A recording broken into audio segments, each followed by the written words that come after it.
Well, hello. Nice meeting you. Hey, you too. I'm so excited to see you. Well, I just definitely was excited to have an interview with you. I'm calling from Vancouver, Canada, and you are where? I am in Champaign, Illinois. Mm-hmm. And what happened was I saw your post last week online discussing your upcoming retreat with Rhythmia medical retreat. And I know that Rhythmia is one of the few places in the world that have ayahuasca certified retreats that are medical minded. And I thought, you know what, I'd love to speak with you further about your experience with plant-based medicine.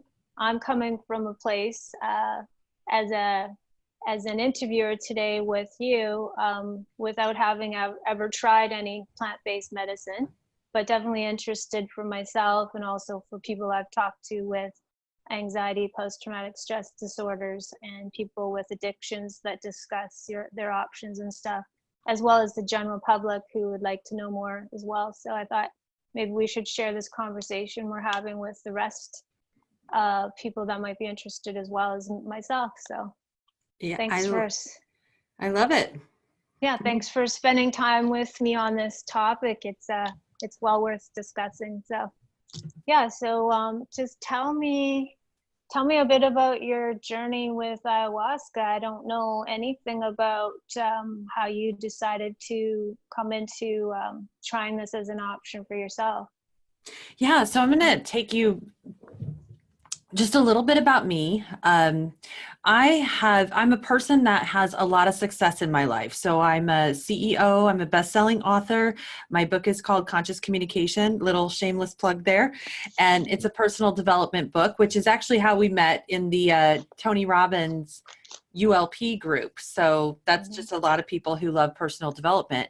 But I gathered a lot of success in life, but early on I had a lot of traumas. So sometimes I might say, like, I really survived a shitty childhood to bounce back and have a lot of success in my life. But even when you have a lot of success, sometimes you can still feel on the inside unfulfilled, or you just know that you're not feeling the joy that you're meant to feel, most likely due to like a post-traumatic stress situation. So when I was 16, I was out on my own, and I was a senior in high school. I had no money, no guidance. I really had nothing. And then when I was 19, I had given birth to my daughter, Haley. And it was one of these situations, it was bad. Like, they took me in for an emergency C-section. And next thing I know, I woke up on an operating room table, having no idea what had just happened to me. I was 19 years old. I was freezing. I was in pain from head to toe. Every cell in my body was just in pain. And they wheel in this box, and inside this box is my daughter. But what I'm not noticing, because I'm on anesthesia, is that my daughter is hooked up to all kinds of life support. So it turns out she had suffered severe brain damage. She had lack of oxygen for 5 minutes during the birth, and this caused her to be blind. She was deaf. She was unable to suck a bottle. And at this point, she was on full life support. So she lived for a year and a half. And during that year and a half time, I was really living in and out of the children's hospital. So what that meant was that I was seeing things you can just not unsee. You know, like my daughter's father, he called me the other day and he said, "Oh, do you remember when we were on the elevator and that little boy in the wagon," because they would, wheel the kids around in wagons, "was vomiting green from the chemo?" And I'm like, I don't remember. There's just so many of these locked inside memories that I don't remember. I mean, I remember one night we used to sleep on the emergency room floor, because that's where we had to sleep. We weren't allowed to sleep like in our daughter's room because of the kind of setup it was. And so I remember like this family coming in, and there had been a horrific car accident, and they literally lost all of their children in like one car accident. And it was just night after night of things like that. So I think that trauma is something that's very interesting. And there's a difference between tragedy suffering a tragedy and living with hopelessness. Because tragedy is something that happens, you understand it, you process it, but hopelessness is something altogether different. And excuse me, a little bit of allergies here. So that was more than 25 years ago. And after my daughter passed away, I did bounce back and I started my business when I was 24. And I didn't know that I was going to become successful. I mean, I was 24. I had no clue where my life was headed, but it did. And I'm proud of all the things that I've accomplished, but there is still something where like maybe I'm not always feeling that joy of that success. So several years ago, I started researching ayahuasca. And I think I had seen a documentary like DMT, the spirit molecule, or I just became very interested in it maybe about 6 years ago. And it was something that I started to hear about in the spiritual circles. So people were talking about it, and I just researched it for years. I read books, I watched documentaries, I asked people questions if I could find anyone willing to talk about it. But a lot of people, especially back then, it was something that if they were doing it, people did not talk about it. And how long ago was that about that was the case? It was probably about 6 years ago. So, and I made a decision after I started researching it a little bit, I made a decision that I would be doing it. And originally I thought I was going to do it when I was like 80, because I was just going to wait until it didn't matter, because there was some fear there, right? Because ayahuasca is this unknown thing. And I mean, sure, if you're sort of in that community, you might know about it. But for me, it was a very unknown thing. Absolutely, and it seemed really far out, and it seemed like out of my reach, so I started with the research, and I researched Dr. Gabor Mate. I researched Dr. Joseph Tafur. Joe Rogan talks a lot about either ayahuasca or DMT. But what I knew for sure was that I was not fully living. And what I knew for sure is that I was always wanting a mystical experience to happen in my life. And I had done some things that had led me in that direction. Like I had been doing a lot of breath work. I had been doing a lot of yoga. I had been doing the things that I knew I could do. And here's a good distinction is if ayahuasca is for you, you feel this deep calling for it. You and I talked about that on the phone, how you just sort of know internally that you're going to do this, and you set out on that journey. And that was how it was for me. Like I absolutely knew that I was going to be doing this. There wasn't, there wasn't like a deep tragedy going on in my life at the time. Things were actually doing pretty good.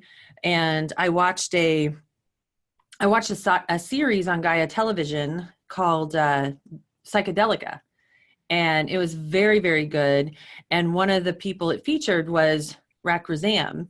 So I just reached out to him and I got his book, and he actually has a documentary as well called Aya Awakenings. And I reached out to him and I messaged him, and he said, "Oh, I've got a retreat in 2 months. You should go." So I was like, okay, I'll go. So the retreat. Where would that be held? That is and actually it'll be coming up. His next retreat will be coming up again here at the end of June. So if anyone's interested in that, please put comments below, and I will certainly post the link for Rack's retreat if anyone wants information on that. So I went from, I want to say June 22nd to July 4th last year. And I went to a place called Iquitos, Peru. So Iquitos is near the Amazon jungle. It's got about 400,000 people, but they drove us about 48 kilometers outside of Iquitos. And then they dropped us off by a village, and we walked through the jungle, maybe about a mile, until we got to the retreat center, which was just absolutely stunningly beautiful.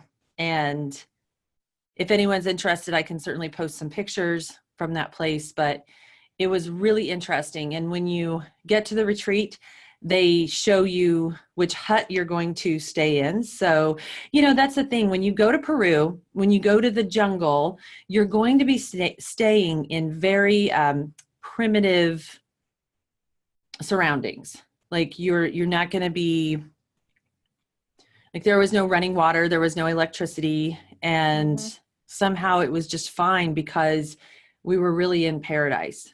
So we all had our own huts, and it was perfectly safe, and everyone was well taken care of. All of our food and water, they had catered water in, so we did have water to drink, and it was clean water. But we were just extremely safe. And Rak Razam, I have to say, is one of the world's leading experts when it comes to ayahuasca. So I knew that I couldn't have been in better hands than be with Rak. And then the shaman, which he actually calls himself a curandero. So the curandero, his name is Percy Garcia. And the retreat center name is DOS. That is DAS, DOS Healing Center in Iquitos, Peru. Okay. And so that's a long time to be with the group, because you're saying was it 14 days? So our retreat was 10 days, and there was 8 of us on the retreat. That's actually one of the things that I really liked about going on this particular retreat, is it was a very small group. Yeah. And how many sessions would you have had of tea ceremonies in that time? So we had 5 ceremonies, and we also did the Kambo frog medicine. So you probably wouldn't be able to see it, but Kambo, I don't think you can see maybe a little bit. Oh my. You see the 3 dots there? Yep. So Kambo, that's just another interview, hon. that's part 2 of this one, right? Okay. Yeah, because I don't know much about Kambo, but I knew I knew they were going to offer it, so I did some research. It's basically like an extreme detox. So it detoxes your body. The indigenous people use it before they hunt, because when they do this detox, it gets rid of all of their human smell, so that when they're hunting, the animals can't smell them. But in addition to that, it also heightens the senses. So you can see better, you can hear better. And the theory is that if you do Kambo prior to doing your ayahuasca ceremony, you'll have a deeper experience. And like reflexes be faster for hunting, right? You see sometimes them spearfishing in the lakes or something, or different kinds of bow and arrows, and you wonder how precise they must be and quick, faster than instinct, right? So anyways, I was looking at the things that you're speaking of, and I find that when we say plant-based medicines, we're talking about nature, first of all, and something that I think we're going back to, maybe, I don't know if it's hundreds or thousands of years of medicine that we're just kind of, what do they say, reclaiming again. Information about, even my ancestors from Europe had their own traditions that were kind of all lost in the last 100 years of coming to North America. And whatever that was that they used for medicine back then, whether it was dentistry or some type of primitive surgeries back in the day, it had to have incorporated plant medicines. I mean, many of the medicines we use today that are prescription could be, based on some of the things they used in nature. So, well, actually, what I read, and I'm not an expert, I'm not a medical expert by any means. When I connect you with Rak and you interview him, he would actually know more about like the science and the things you're talking about. But from what I understand, actually something like 90% of our prescriptions come from something that was discovered in the rainforest. And so the Amazon is such a perfect place because that is the rainforest. It's a pharmaceutical, just a natural pharmacy. Yeah, it's a natural pharmacy that actually our ancestors had access to. And I think instinctually, we even in Canada here have, we have Native Indian cultures that have very big ceremonial medicines that they're used to using and still used today because they've actually kept their tradition. So it could That's be anything wonderful. from, teas. And I think the what's coming back, I like the way you say the last 5 years, because what's coming back is I see what I think is going to happen is I think anybody involved with ayahuasca retreats is actually on the medicine of the future. I think once people actually understand what it really is, back to nature and the benefits, I think that it's just going to be it's just going to be a regular thing at some point very, very soon, where people have access to, I would say, altered states of Well, and consciousness. if I could interject about that, so what Percy showed us on his retreat on his land is that ayahuasca is only one of the plant medicines. He Mm-hmm. actually had his whole everything that was planted on his land was all very specific. So he knew which plant is helpful for arthritis. He knew Hmm. which plant was helpful if you had a heart disease or if you had cancers or different cancers, like he showed us. This plant is for blood cancer. This plant is for breast cancer. This plant Hmm. is for brain cancer. Like he knew because he started his training with his grandfather when he was 10 years old. He doesn't speak any English. And he was, to me, being around him, it felt like he was an ascended master. I feel that too. I mean, I really admire the knowledge there. There should be a documentary on him alone. He is in a couple of documentaries. So Okay. he's a well-known person in that Okay. industry, but Yeah, we'll post the links. he's Yeah. there's just no ego with him. And he's such a humble, beautiful healer. And he told us that he had an interpreter. So his interpreter is Jose, who's with him all the time, that does the interpreting. So you are able to communicate with him.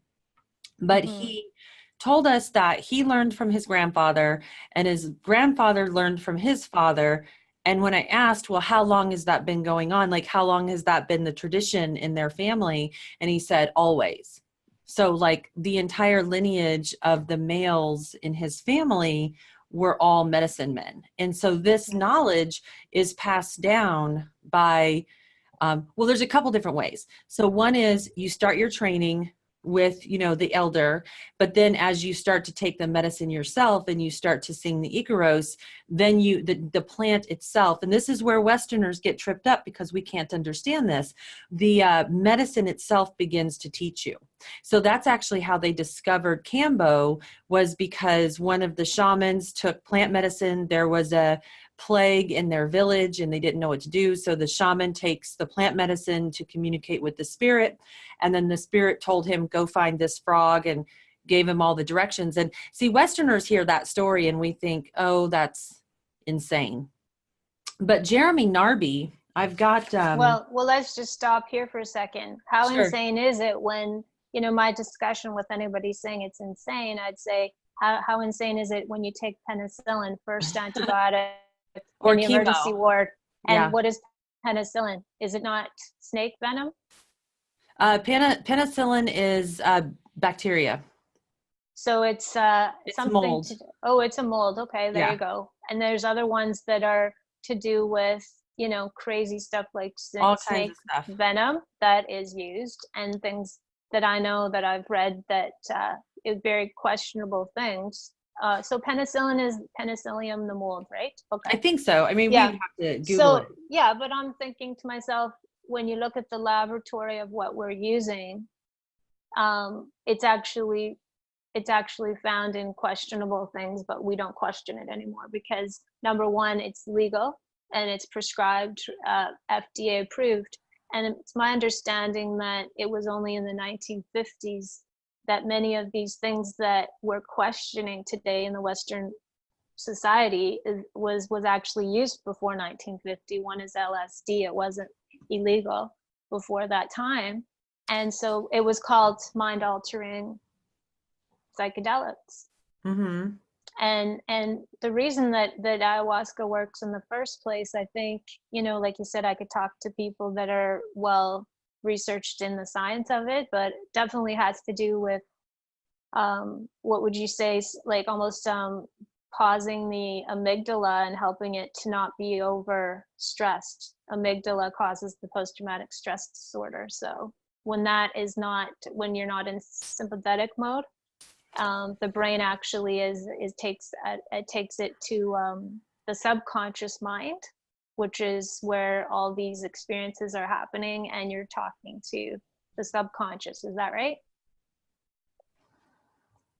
So it's one of these things that when you haven't done it, it's almost impossible to describe what happens. So for each person, the theory is that the plant is an actual spirit. Now, I have always thought and believed that everything has a consciousness, and plants have a consciousness, but that when you take the tea, it is a combination of the ayahuasca vine and the trachuna leaves, and they mulch this up into a tea. And when you drink it, it goes into your body, and for every person, it's going to do different things. So I think you did a good job of explaining that if you have a traumatic experience, if you've wired yourself into a place of post-traumatic stress or of depression or something that just really keeps you down. And a lot of times people don't even remember what that may be. So many women take ayahuasca and they emerge having a memory of a sexual assault or a molestation when they were young, and they just didn't have any conscious memory of it because it was locked in the subconscious mind. But it's my understanding that what it's doing is when it's reconjuring the memory that's causing the problem in the subconscious mind, it is, like you're saying, it's disconnecting it from the sympathetic and allowing it to be processed so that you don't have that emotional charge The to it emotional anymore. You mm-hmm. don't and have almost that the charge. fear or the trauma of, like you said, blocking it out. Exactly. But the way that we're trying to describe it is like is barely 1% of what even happens. Because like I went literally all the way back to the time I was born. And one of the things that I was shown, and this is the best way to describe it, is that you come out of it knowing things that you didn't know before. And the spirit, the ayahuasca spirit, is literally having conversations with you, or you're seeing visions. I mean, everyone's experience is different, but you come out of it with a different kind of knowing. And so one of the things that I came out of it knowing was that all of this perceived success that I had in my life was all fear-based. So the reason I was so successful was not coming from a place of empowerment. It was actually coming from a place of deep, deep trauma and fear. And I made myself so successful as a way to protect myself. I totally would think that 100% of us might start fear-based, because that's the most natural way to operate until we go deeper and say what's driving these choices I'm making in life, and actually reflect through either therapy or meditation or some type of inner reflection. Yes. To say, what is my self-talk, and really consciously condition our thoughts, condition our beliefs, and also condition our goals to be aligned with, what we want to most fulfill us. Like everybody seems to have their positives and negatives about themselves, like their strengths, and try to really reflect on what those are and what we could be best doing with them. Like, for instance, my story was, at one point in my life, I was financially free, but I was also kind of not really living my life's purpose. And so I was still empty and needed to dig deeper and say, like, maybe I need to bring myself out into the world again and share my gifts like I'm doing today with you, and connecting, and it gives you more fulfillment. And so, what is it going to be when you're doing ayahuasca? You're kind of doing that, right? You're looking at your deepest kind of purpose, life purpose, I would say. Well, and again, it's a different experience for everyone. So I was Mm-hmm. not working on life purposey kind of stuff, but I have talked to plenty of other people that was very much that was very much their experience. My experience was mostly of a rewiring of the subconscious mind, which makes me very aware, like hyper aware of my beliefs, hyper aware even more so because the book that I wrote, ironically, is all about how and why we create our reality. Because law of attraction has gotten very, very popular in like the last 10 years, ever since The Secret came out. And so, but I wanted Yeah. to write a book that was all about how proving that that is true, but using neuroscience, psychology, and neurochemistry to Mm-hmm. describe it. And so, what I came out of ayahuasca with was an even deeper understanding of that knowledge. And in fact, I was shown that. So this could be like part of purpose work, but I was reminded that before I was born, I had asked to be able to have this knowledge and share it with the world. And I didn't know that before ayahuasca. I just thought it was what my friends call it shit Mary says, to be honest with you. Like, oh, that's just shit Mary says. Hmm. But I actually, so on ayahuasca, I had a vision and I saw the bioplasmic streamers. I call them bioplasmic streamers because I don't know what better words to use, but I Mm-hmm. literally saw thoughts turn into reality. Not necessarily my own thoughts, but like collectively, all of our thoughts that we're having, they send out these, like, I call them bioplasmic streamers, but they send out these waves of energy that literally forms into solid matter. And And that's through our thoughts or our thoughts about the world, you mean, or other every people? thought, every Mm-hmm. thought we think is being created in the universe somehow. So people that say your thoughts create your reality, they're correct. And And what um, about like praying for somebody like that, right? so It's kind yeah, of like, I saw the same thing. So if people say that they're praying for someone, or you know how some people say send love and light. sure, that every day people Yes. say, mm-hmm. So what I saw from, if you say I'm sending love and light, like I'll say it to you right now, Cheryl, I am sending you love and light. Now under ayahuasca, what I experienced is that when you send someone love, it's actually those bioplasmic streamers is coming off of your body, coming off of your being, and going to the other person, no matter where they are. So it doesn't matter if you're sitting right next to me or you're in Canada, because it's making its way to you. But I saw that visually, so it was really trippy. You know, it That's just beautiful to share with the was world beautiful. It because, kind of looked like your t-shirt a little bit. yeah, look at that. I'm dressed for the occasion. So, you That's know like, what? that's a good That's what it is. representation of, like, because it was really swirly and beautiful. This is some type of peacock or it's a phoenix rising, but I just thought of wearing it for the interview. It seems to suit the experience. That's cool. You know what? Every day people say, and especially if you have loved ones and you don't know what to do, you feel powerless when you're not with them. And you have to believe that sending them positive energy or sending them prayers does actually make a difference. And there is something happening, which we do know everything is energy and frequency. So don't stop doing that. And it also reinforces the power of it and staying And positive. I was also shown that we create our reality by the choices that we make.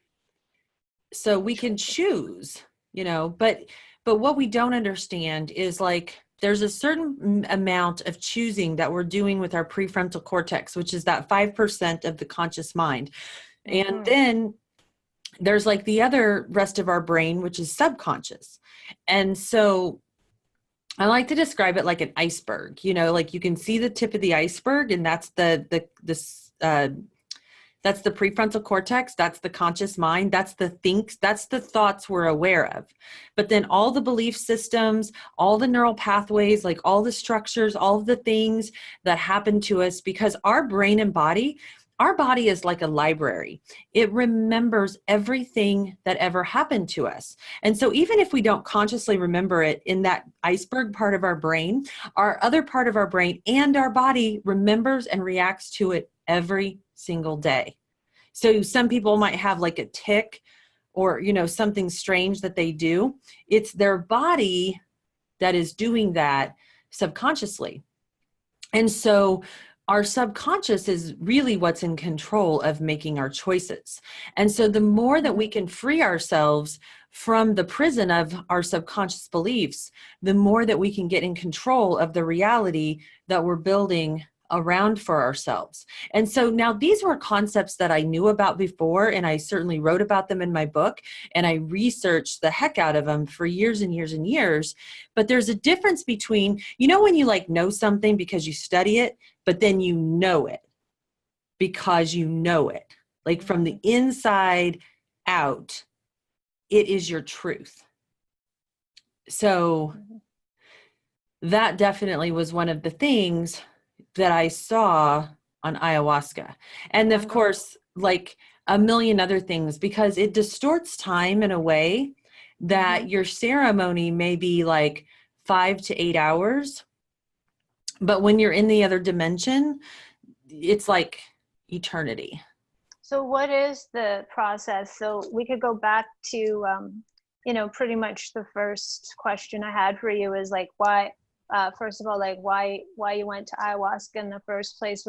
Was that kind of covered already, or did you want to add anything? Well, I would say that, so a couple things. One was healing. The deepest reason I went to seek out ayahuasca is because I knew that there was a part of me that, I'll just call it what it is, okay? Because sometimes like your truth isn't always pretty, right? But there was a part of me that was like a tyrant inside my head. And it's still all fear-based, so we all can relate to fear-based. And the tyrant is very abusive. Like the tyrant is always just telling me how stupid I am, and the tyrant's also very powerful, because the tyrant knows how to run a business, and the tyrant knows all these things. But there was this other voice inside of me that I wasn't aware of. So at the time. So I went to ayahuasca because I knew I needed to heal. I knew I needed to quiet down this tyrant, and I knew that I could have a different path in life. So that leads me to the second reason I went, which was really all about having a deeper spiritual awakening. So to open up spiritually, whether somebody wants to call that getting closer to source or call it opening your third eye. I mean, whatever you want to call it. For me, it was about having a spiritual convergence or having a spiritual awakening.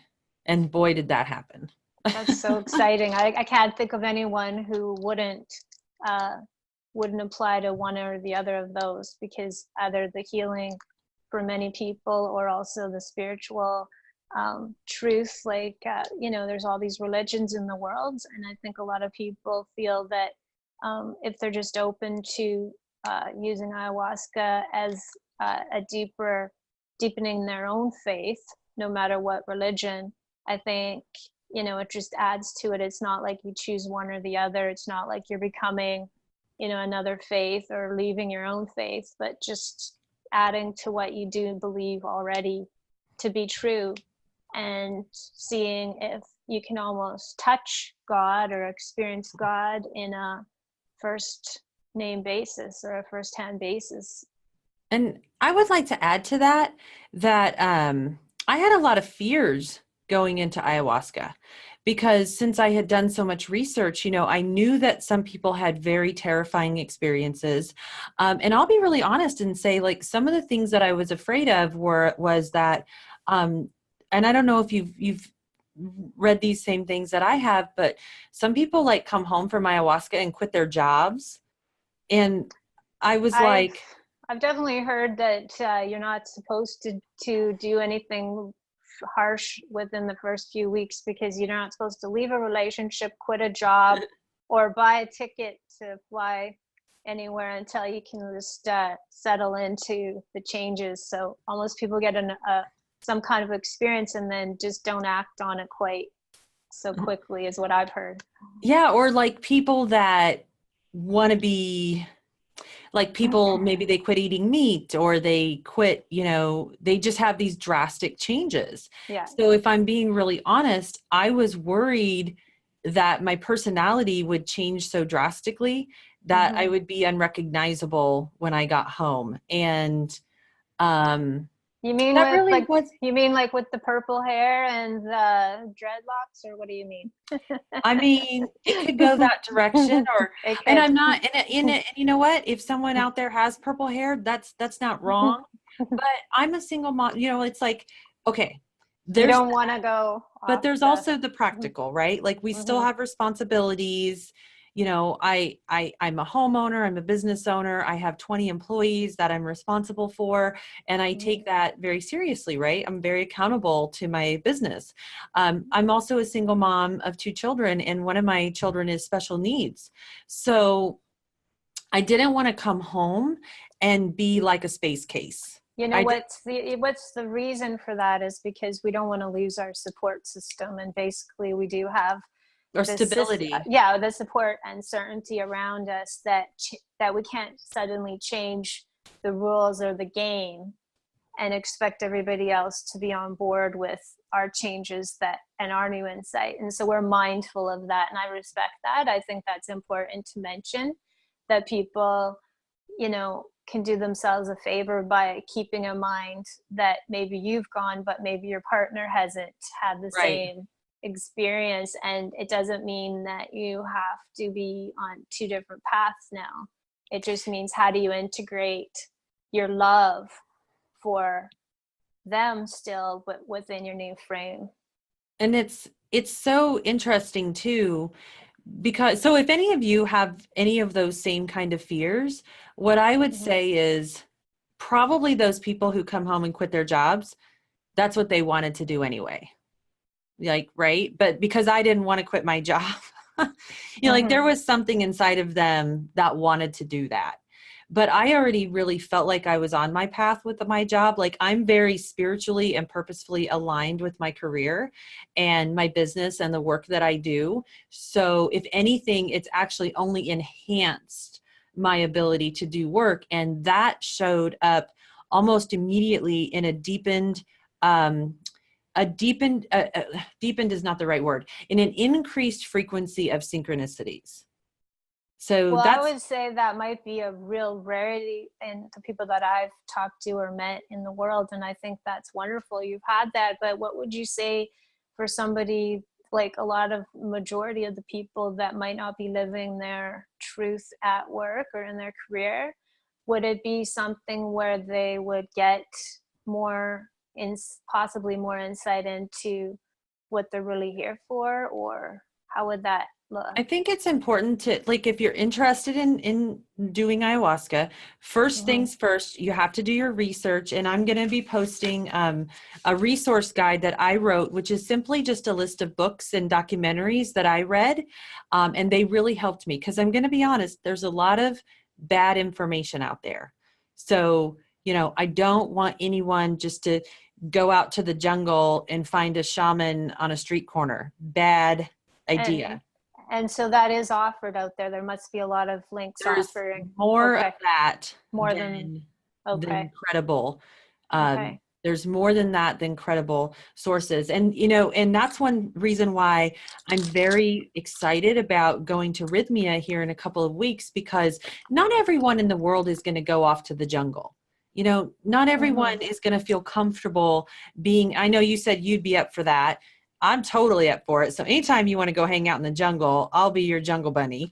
I definitely don't have any reservations for different experiences in my future. It's just that, I'm a researcher as well. So I would have to see, kind of understanding our own limitations and then applying the research and saying, is it a good fit?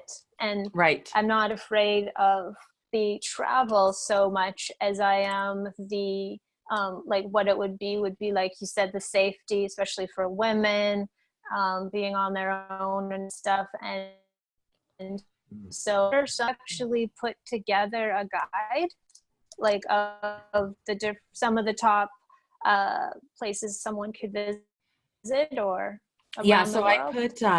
I put the place that I went, Doss Healing Okay. Center, because I know that that place is safe. And also, Okay. especially if someone were to go on that retreat with RAC, I totally endorse RAC Razam and the Doss Healing Center, but also Rhythmia, because like we started talking about, Rhythmia is the very first in the world medically licensed plant medicine facility, and it's in Costa Rica.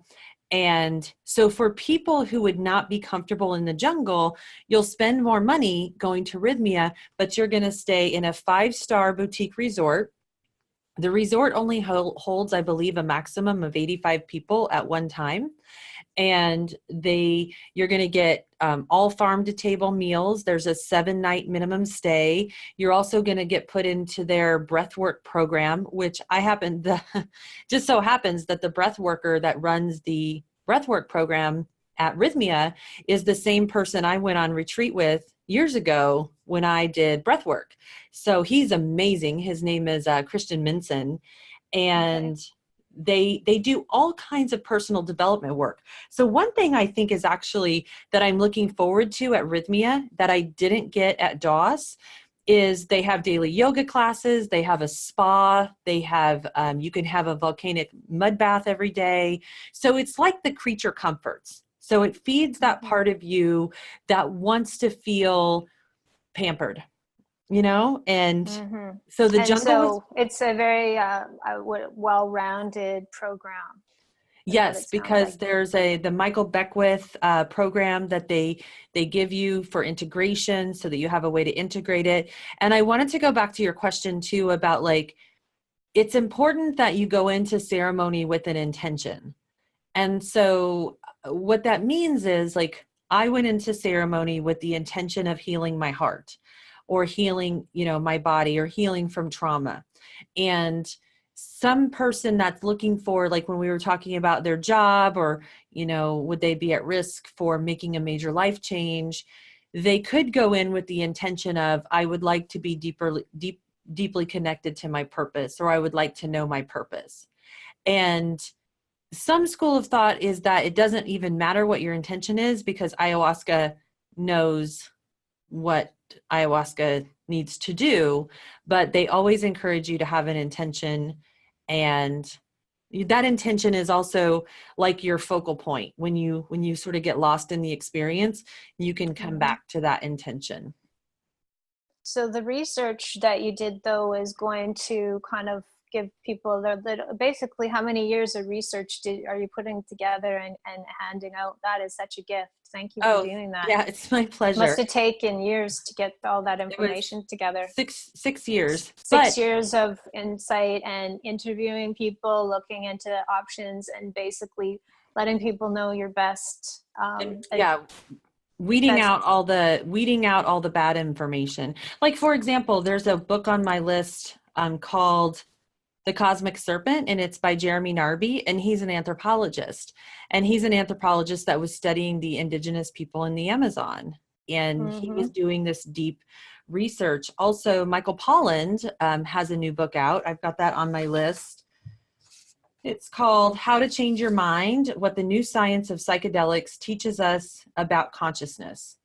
So Michael Polland is a New York Times bestselling author. I mean, we've got major celebrities coming out about this stuff. Definitely.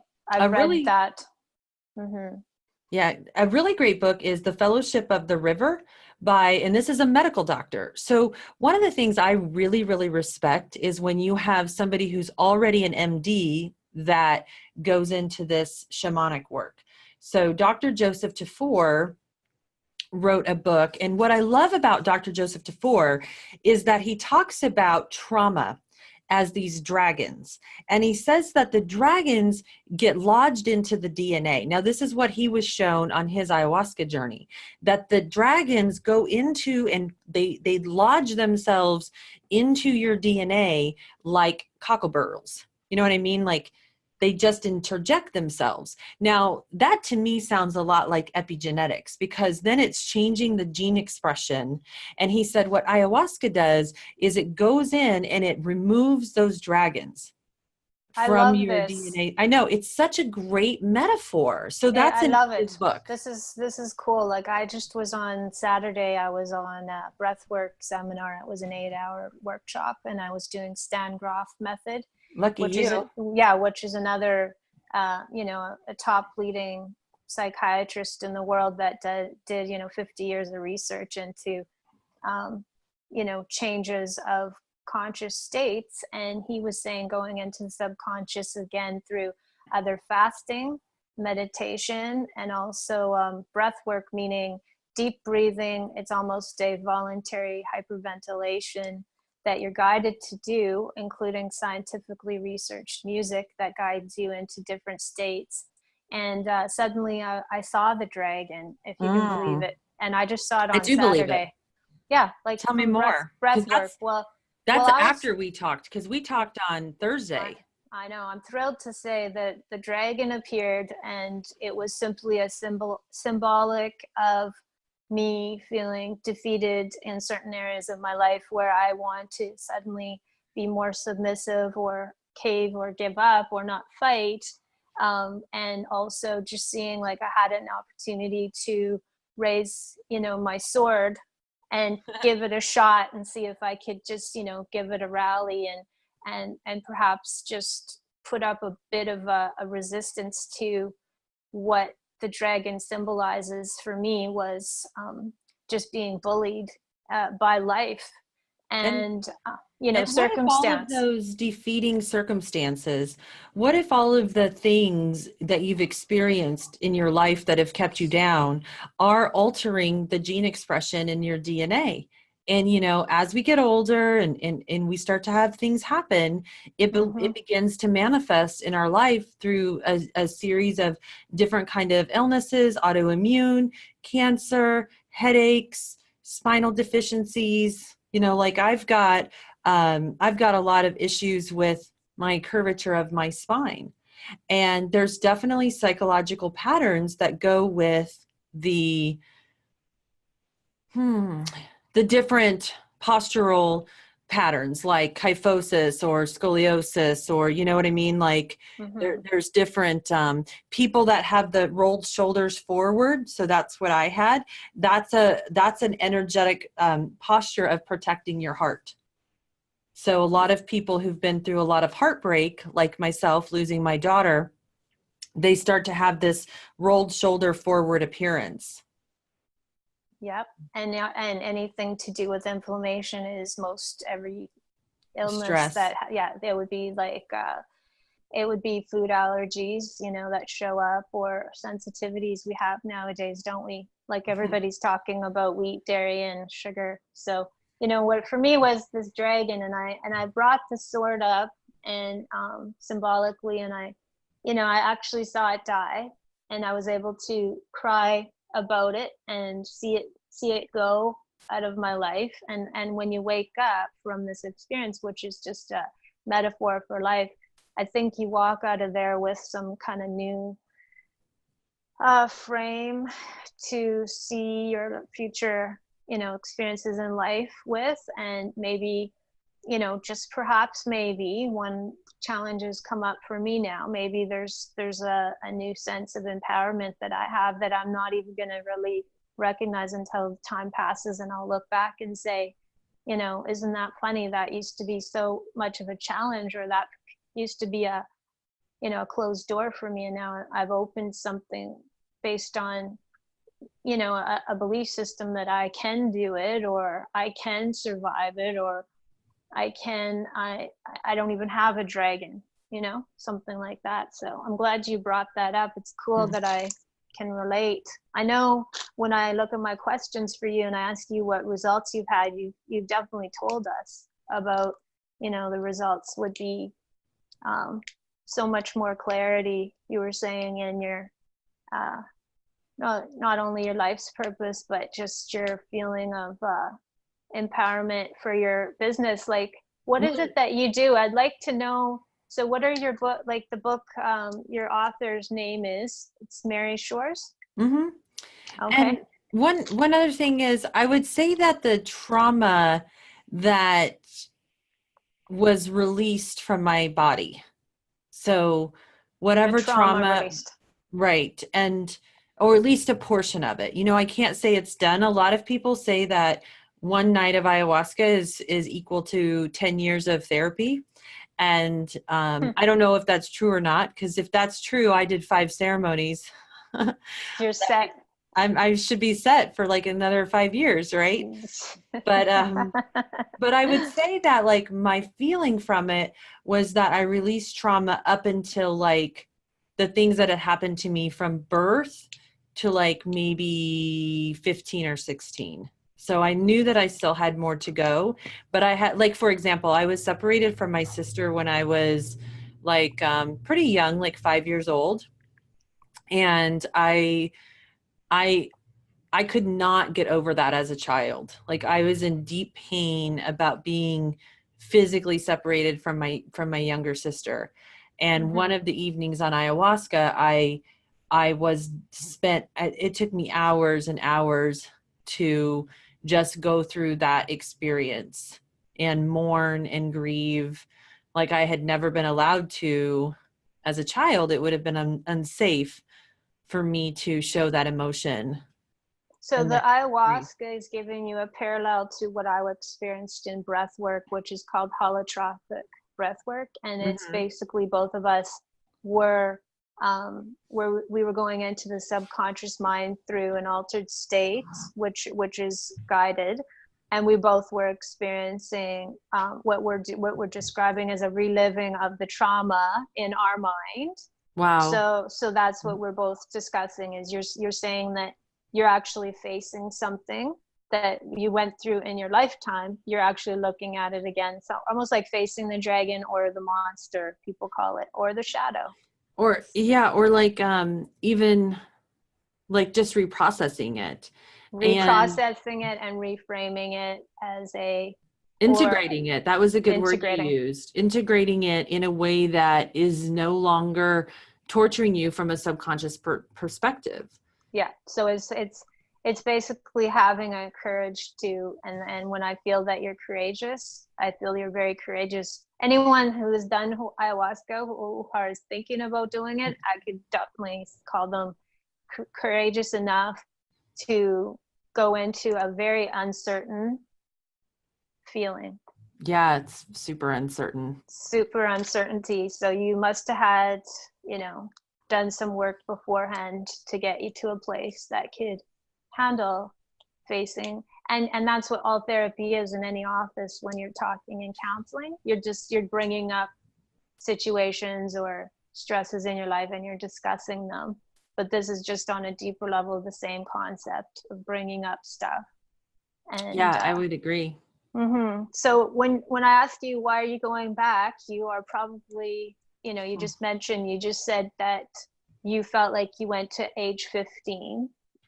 So now you're able to say there might be more things coming up. And this is going to be March the 1st, is it, at Rhythmia? Yeah, March the 3rd Third, to okay. March the 10th. So it's Women's Week and it's actually fully booked. I'm sure they have a wait list if anyone wants to get on the wait list, but I think they do that once a year or twice a year. And later on, or sometime before, like once we get this video posted up, I'm going to give you a link because Rhythmia did give me a link that to use, and it's like rhythmia.com/shores. But if you use the link, you do get a discount, and I don't get anything out of it if someone uses the link. So they're not paying me, or I don't get a portion of it. So I want to be very upfront about that, but it does give them someone like $150 discount. So not a big discount, but might as well save money wherever you can, I say. but definitely my opinion is my advice to anyone watching is that they can definitely trust your opinions because you've gone through them, you've done your research, you're credible, and it makes it a heck of a lot easier for someone coming into the story of ayahuasca and having these books listed, DVDs to watch or YouTube videos. And That's right. and so you're And saying, actually, on my mhm, YouTube channel, so it's just okay, Mary Shores, I okay, just posted the documentary, The Reality of Life, or it's The okay. Reality of Truth, I The think. Reality of Truth with Marianne Williamson, is that right? It's got Marianne Williamson in it, but it's got a Yeah. lot of other people in it too. And it's like, it's Rhythmia's documentary that they made It, with Zappy Zapperlin. okay. And it's Yeah, very Deepak good. Chopra was in it, I noticed, Yes. and I've watched about half of it. Wonderful resource. So if people want to see more of your stuff, should they just go to the YouTube, you on YouTube, Mary Shores? I would just go to the link that we're going to give them Okay. because it'll have all the list of all the things that we want them to have anyway. Sure, let's So, post it below. And my contact is Cher Lowen. I'm on Facebook page is called Medical Discussions on Health. And I tackle everything from science to, this type of thing where it's almost like plant-based medicines all the way up to, stem cells and surgeries and clinics. I think it's important to discuss everything me openly. too. I've never taken a drop of any kind of mind-altering substance in my life, and yet I'm completely I guess unafraid, or I'm not intimidated by discussing it and saying, I'm happy that you had the courage to do that. My breath work worked fine for me on Saturday. It's a baby step towards the big leagues of trying different things that I know would be helpful in my life. So, Well, and I think that the breath work is only going to deepen the experience that you have when you yeah, do a yeah. plant. I mean, if you do pursue Mm-hmm. plant medicine, I think that everything you do is deepening that It connection and is. deepening that ability. And I've been doing breath work myself. I've been doing the presence process, the Michael Brown presence process. So it's Mm-hmm. you do like 15 minutes of breathing in the morning and 15 minutes of breathing before you go to bed. And you're supposed to do it for 10 weeks. I haven't, I Mm-hmm. haven't But been, it's I haven't been completely consistent, but I did have a couple of experiences on it, like the first few days, that I could really tell that the breath work is so powerful. And I can hook you up with an interview with my friend Gwen. mm-hmm. She's a breath worker, and I'm sure she would be. So she lives in Sedona, and Love that's the that. first person I ever did breath work with, like eons ago. And she just is incredible. So I'm sure she'd be Yes. happy to talk to you because I know you want to talk Awesome. to lots of people. Absolutely. I just want to share everything I've learned. I know when I went to Miami 2 years ago, there was a breathwork class I was part of, and that was my introduction to altered states of consciousness. And it's simply through breath work, you're suspending the oxygen in your bloodstream, and you're having more carbon dioxide in the chemistry, and it's causing the amygdala, they were saying, to become less active, and therefore having a calm amygdala, which is where our post-traumatic stress disorder originates. We've had science backing this theory, and breath work is a natural way to come to it, but also Annie Hopper, who does DNRS, which is dynamic neural retraining. She's very big in Canada here. She's a Canadian girl that put a DVD set out, and she supposedly treats MCS, which is multiple chemical sensitivities, and hypersensitivities to environment. And she's able to get people's lives back, save Wow. lives by calming the amygdala. And she said it's an overactive limbic system. And I think that's what's happening in today's world. Is they say there's a lot of stress in our society and fast-paced lifestyle. Right, And because so it's this not just even about the traumas, but it's also no, about it's just that we the have lifestyle. notification and noise going Yeah, but on all the time. it's noise, it's pollution, it's like Everything. fragrance, it's pesticides, it's You know, my our nervous ancestors, systems are it's overstimulated. they're overstimulated by commercials. Like how many 10,000 frames are you looking at in 1 hour of, you know, just the commercials flashing in front of your kids' eyes, even for Wow. children, you know, and you just see all this stimuli that you can't even get them to sit still for a, you know, a classic movie like Sound of Music. That would just be just too long. 2.5 hours of Swiss, you know, the Swiss Alps. It's not enough. So it's lovely to meet you. And I really want to book another interview before you go. Yeah, let's try to do this. So right now it's Friday, but it'll probably be Monday before I get the Mm-hmm. video to you. But if anyone has any questions, because our plan is to do this hopefully again in a week, and we could try to get it to where we can go on live if Cheryl and I can figure out our tech together Mm-hmm. so that we can actually be live on with you guys. I'm happy Mm-hmm. to answer any questions, but Thank you if so you much for put doing if this. if you put your questions on the comments on this video, then I will answer them for you when Cheryl and I get together next time, because she can just read them to Yeah. me. And I'm an open book. I mean, you can ask me anything. If you want to know, like, did I throw up and have diarrhea? Do you, Yeah. Well, you I know, want to know now. So you just tell me, how sick did you get? Really sick? well, sick is so So the tea made you feel nauseous, I'm the assuming. people were definitely throwing up. It was a throw up fest, right? It's a throw up fest. Okay. And what was really interesting about the throw up fest is that because of the way ayahuasca distorts the time and in all of your surroundings, when people were throwing up, it sounded like sexual sounds. Like it didn't after a while, it didn't sound like vomiting anymore. It sounded very sensual. And Hmm. the worst, like the most embarrassing moment for me was towards the end of one of the ceremonies. I had, like, you can feel it when it's going to come. And I couldn't move to get to the bathroom because a lot of times you have what's called paralysis. So just like, you know, when you're in your sleep cycle and you're dreaming, you have a sleep paralysis. So Yeah. you can become paralyzed during the ayahuasca ceremony. It's a temporary thing, but if you have to like poo or something, so that's why they give you those buckets, because people can't make it to the bathroom. And that's what, So have you it's ever a noticed they always give it's you an those buckets? absolute purging. Oh my. Yes, they call it Yes. purging. Yeah, it's And your purging psychological, metaphorical stuff, and it's it's physically really manifesting. gross. It's pretty So intense that you would go through that again, girl. well, I know so many people, like one of my employees, she said, she's like, I would love to go, but so many people have said to me that like one of the reasons they don't want to do it is because of the vomiting.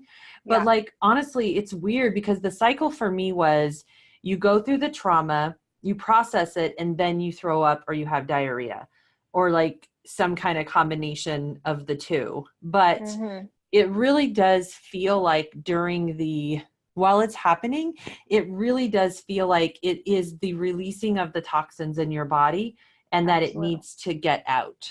Yeah. So, So if you know, we know enough that you would go based on that, and I absolutely would as well, because you know, what's my alternative? Migraines for the next 30 years, or you know, some kind of subtle, you know, illness that I didn't have to have, you know, if I would have went and found out I didn't have to carry that. So well, it's well worth it. I'll be looking Hmm. forward to talking to you when Sounds after you great. go. So yeah, we'll talk again, and then Let's talk I'm some, going to come back after I go to Rhythmia so we can talk about. give us a couple more interviews on that subject. Yeah, and we can like Actually, compare we can compare like the resort experience to like the jungle experience. I'm so happy you're going. And Rhythmia is where again? Did you say Rhythmia is in Costa Rica. Costa Rica? Yep, and it's I mean, from all It's, the pictures and all the videos I've seen, it really is a 5-star, oh, just breathtaking. no, that's the way to go. I mean, if it's a women's retreat, you're going to be doing, like, it sounds to me like, you know, empowering women, safe environment, bonding, sisterhood for lifetime friendships. What about that part? I mean, it's just Oh, not, there's not an ending. who knows? Who knows? Maybe I'll come home and quit my job. Just Who knows? I want to be a massage therapist there because that's what I do here in Canada. So I I could work think at the spa and Rhythmia and facilitate, lymphatic drainage or something. Oh, So I love lymphatic drainage. I'm doing that mhm. tomorrow. Like Yeah, I'm that's one what of you the do? few certified. Yeah, I drove down from Canada straight down to Santa Fe, New Mexico for my course, and it was intensive med school that I took to be one of the few certified in lymphatic drainage What's massage. the And name of that? it's called Santa Fe School of Massage Therapy. But what's the name of the certification? Like the guy? It's fodder. Yes, yes. Hmm. Um, I'm And doing that tomorrow. I can't wait. And I'm also getting reflexology tomorrow. So so yeah, all of this is awesome. What a great match we are. yeah. Well, all of these things. So what we're talking about now, like reflexology, massage, lymph drainage. I mean, even if you get a facial, Shiatsu, it's shiatsu, and shiatsu, everything you're doing that is calming the nervous system mm-hmm. and getting those stress chemicals out. I really believe it just adds positivity and And life. that's why they have it in Rhythmia, because it actually adds to their healing. So that's Yes. great. Mm-hmm. Yeah, Well, I think there's actually one massage included in your package when you go there. I'm pretty sure there's like one massage, even some colonics, like hydrocolonics, but I'm not sure if I'm going to get those or not mm-hmm. because, but No, I don't know. that's I'll be at awesome. Rhythmia, so who knows what I will do. No, You that's awesome. get 3 Mm-hmm. breathwork sessions. You get, I know you also get like mud baths. You get Hmm. all your meals taken care of. So I And you think get it's going to the be a great beautiful weather. vacation. It might be even like, I don't know if it's close to like what the scenery is like, but must be beautiful. Yeah, I was actually in Costa Rica once, maybe like 5 years ago, and it's paradise. It's Like, paradise. remember Fantasy Island? Mm-hmm. It's like that. Mm-hmm. There's volcanoes and Are you um leaving the snow to go to that, you lucky girl? yeah, I can't wait. Well, I don't want to keep you forever because I know you just got Namaste. off work and you must be hungry. Well, So, I'm just happy to meet you. This is awesome. And I just want to say thank you so much for freely handing out your research that you've done. And look forward to looking at your booklet or manual and seeing your books at some point, and your YouTube channel. And you have a website, which would be, is it's it? maryshores.com. And I'm Okay. going to have, if you will, because I want to have my assistant send you a book. So I told her to Okay. do that. We just got to get your address. Thanks so So, much. Well, I'm Cher Lowen, and I'll talk to you guys soon.